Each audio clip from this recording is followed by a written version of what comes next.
করেছিলাম একমাত্র আমাদের উদ্দেশ্য ছিল 35 পাওয়ার জন্য।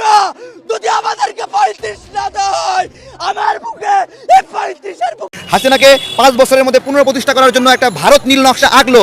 এটা তো আমার কথা না, গোপন সেই বৈঠকের কথাগুলো আজকে ফাঁস হয়ে গেছে।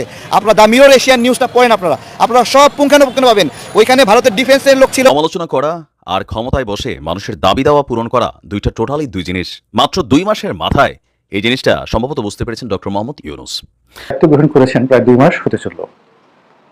এর মধ্যে সবকিছু লডর ভডর হয়ে গিয়েছে।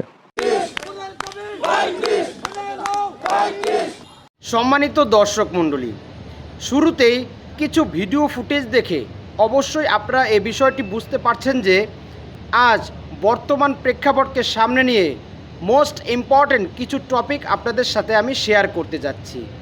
তাই আজকের ভিডিওটি খুবই গুরুত্বপূর্ণ হতে যাচ্ছে। 1 সেকেন্ড না টেনে পুরো ভিডিওটি দেখার জন্য আহ্বান করছি।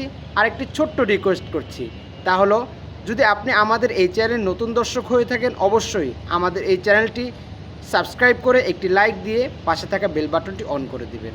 তাই আর কথা নয়, চলুন সরাসরি আমরা ভিডিওতে চলে যাই।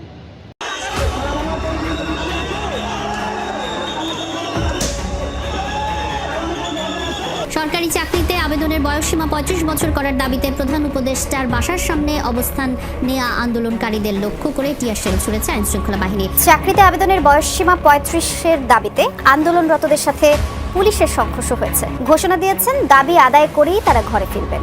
পুলিশ সদস্যরা কিন্তু ব্যারিকেড নিচে এবং সেই ব্যারিকেড কিন্তু ভেঙে ফেলার চেষ্টা করছে এবং শিক্ষার্থীরা কিন্তু এগিয়ে যাচ্ছে।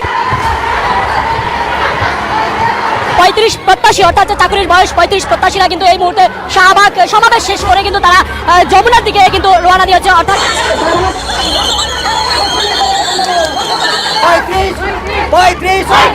কোটা দূর হলেও আমাদের চাকরির বয়স 35 করা হচ্ছে না। তাই আমরা মাননীয় প্রধান উপদেষ্টা ডক্টর মোহাম্মদ ইউনূসের কাছে আমাদের দাবি নিয়ে আসছি। আজকে এই ছাত্রদের প্রতি আপনাদের কেন সহমর্মিতা, কেন নেই, জানতে চাই। আমি যখন নিউজটা করছি, স্ক্রিনের এক অংশে আপনারা যে দৃশ্য দেখছেন সেটা এই মুহূর্তে ডক্টর ইউনূস সাহেবের বাসভবনের সামনের দৃশ্য। শত শত না, সম্ভবত হাজার হাজার এখানে যারা আছেন চাকরি প্রত্যাশী, সরকারি চাকরি প্রত্যাশী, যারা দাবি করছেন যে সরকারি চাকরিতে সর্বোচ্চ বয়সসীমা 35 করা। আর বিপরীতে আমরা দেখছি এখানে পুলিশ আনসার তারা এই মুহূর্তে আছে। তবে পুলিশের সামনে মানে যারা এখানে বিক্ষোভকারীরা আছেন শার্ট টার্ট খুলে গুলি করেন ঠিক এই লেভেলে আছে। বৈষম্যের বিরুদ্ধে আন্দোলন করেছি, আমাদের ছাত্র ভাইয়েরা জীবন দিয়েছে, আমাদের জন্য জীবন দিয়েছে। আমাদের কথা কেন রাখবে না? আমাদের প্রিয় সার্জিস ভাই, তোমাকে আমি অনুরোধ করে তোমরা আমাদের পক্ষে আসো, তোমরা কেন আমাদের বিপক্ষে গেছো? 17টা গুনে গুনে ভাইবা দিছে, এই পর্যন্ত আমার জব হলো না। 17টা আপনি চাকরি ভাইবার ভিতরে আমি একটা ভ্যালিড না। কেয়ার বলে কোটা, কেয়ার বলে সুপারিশ, কেয়ার বলে সুপারিশ। রক্তের বিনিময় হলো 35-এর সমাধান চাই। তাহলে এই সরকারের সময় যদি জীবন দিয়ে দাবি আদায় করতে হয়, তাহলে সেই সরকার আর এই সরকারের পার্থক্য কোথায়? তাহলে আমরা কি বলতে বাধ্য হচ্ছি যে চেয়ার বদলালে কখনো নীতি বদলায় না?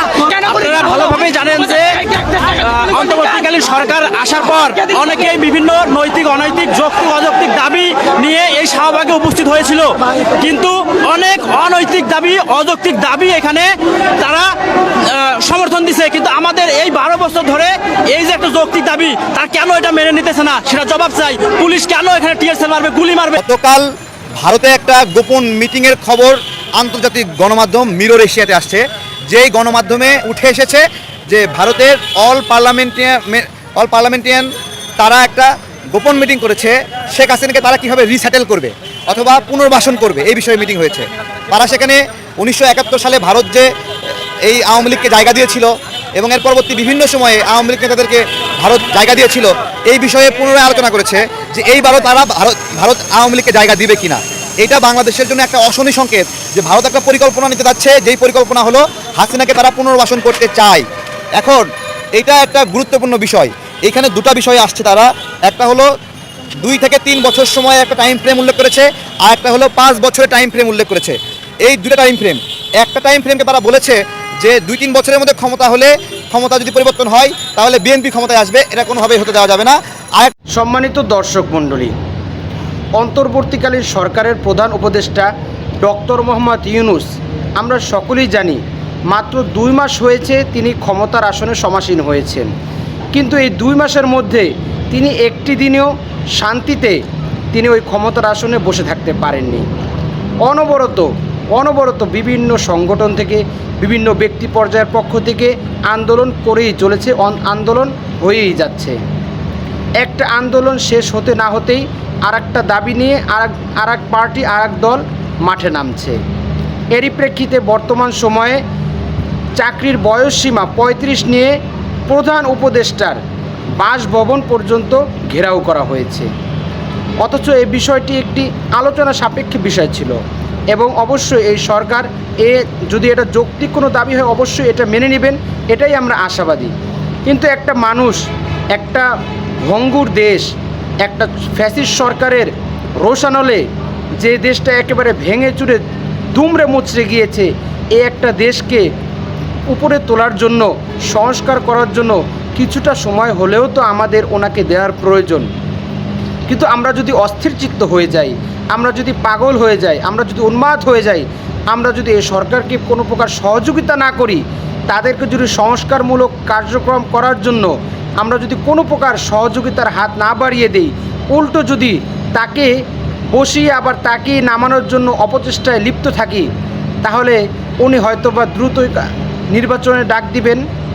আমরা জানি যে ওনার ক্ষমতার কোনো লোভ নেই, কোনোই লোভ নেই। উনি বাংলাদেশকে একটি সমৃদ্ধশীল বাংলাদেশ গড়ে তোলার লক্ষ্যে সংস্কারমূলক বিভিন্ন পদক্ষেপ গ্রহণ করেছেন, এটা আমরা দেখেছি। ইতিমধ্যে তিনি বাংলাদেশের আইন শৃঙ্খলা রক্ষার জন্য সেনাবাহিনীকে ম্যাজিস্ট্রেসি পাওয়ার দিয়েছেন এবং সর্বক্ষেত্রে তিনি আমূল সংস্কারের জন্য ওনার চেষ্টা অব্যাহত রেখেছেন। কিন্তু আমরা যদি অস্থির হয়ে ধারাবাহিকভাবে আন্দোলন করেই যেতে থাকি, তাহলে হয়তোবা উনি ক্ষমতা ছেড়ে দিয়ে অচিরেই নির্বাচনে ডাক দেবেন। আর বলা বাহুল্য যে এর পরবর্তী যে সরকার আসবে সে যে আমাদের জন্য কতটা কল্যাণকামী হবে সেটা আল্লাহই ভালো জানে। এই জন্য আমাদের বাংলাদেশের যারা নাগরিক রয়েছি আমাদের উচিত ধৈর্যের সাথে আলোচনার মাধ্যমে সমস্ত সমস্যার সমাধানের পথ খুঁজে বের করা। আন্দোলন করে সহিংসতা সৃষ্টি করে নিজেকে কষ্টের মুখে না ফেলা এবং জনগণের জীবনও যেন কষ্টের মুখে না পড়ে এবং সরকারকে যেন কঠিন পদক্ষেপ গ্রহণ করে সমালোচিত না হয়, সেদিকে লক্ষ্য রেখে সকল জনগণের শান্ত থাকা একান্ত কর্তব্য ও দায়িত্ব। সম্মানিত দর্শক মণ্ডলী, আমরা যদি আমাদের এই অন্তর্বর্তীকালীন সরকারকে যদি সার্বিকভাবে সর্বদিক থেকে যদি সহযোগিতা করি, তবেই আমাদের বাংলাদেশ একটি সমৃদ্ধশীল উন্নত দেশ হিসাবে সারা বিশ্বের বুকে মাথা উঁচু করে দাঁড়াতে সক্ষম হবে। এই বিষয়ে আপনার কী মত? অবশ্যই আপনার সেই মূল্যবান মতামতটি আমাদের কমেন্টস বক্সে জানাবেন, যাতে করে এই কমেন্টসের মাধ্যমে আমরা পরবর্তীতে আরও সুন্দর সুন্দর ভিডিও আপনাদেরকে উপহার দিতে পারি। সকলেই ভালো থাকবেন, সুস্থ থাকবেন, নিরাপদ থাকবেন, এই আশা ব্যক্ত করে আজকের ভিডিও এখানেই শেষ করছি। আমিন ওয়া আখিরি দাওয়ানা আলহামদুলিল্লাহি রাব্বিল আলামিন। আসসালামু আলাইকুম ওয়া রাহমাতুল্লাহি ওয়া বারাকাতুহু।